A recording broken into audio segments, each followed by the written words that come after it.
खूपच hard track आहे यार, थकलोय.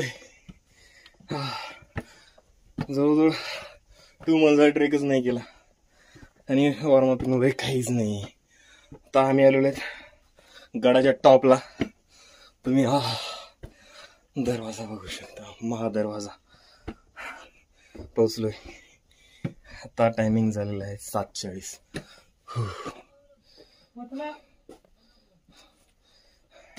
आणि आमच्या सोबत आलेले आहेत आमचे 2 मित्र.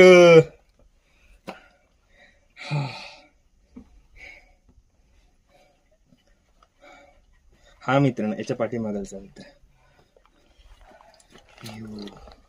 हाय बोलो, हाय हाय हाय करो सब लोग, हाय करो.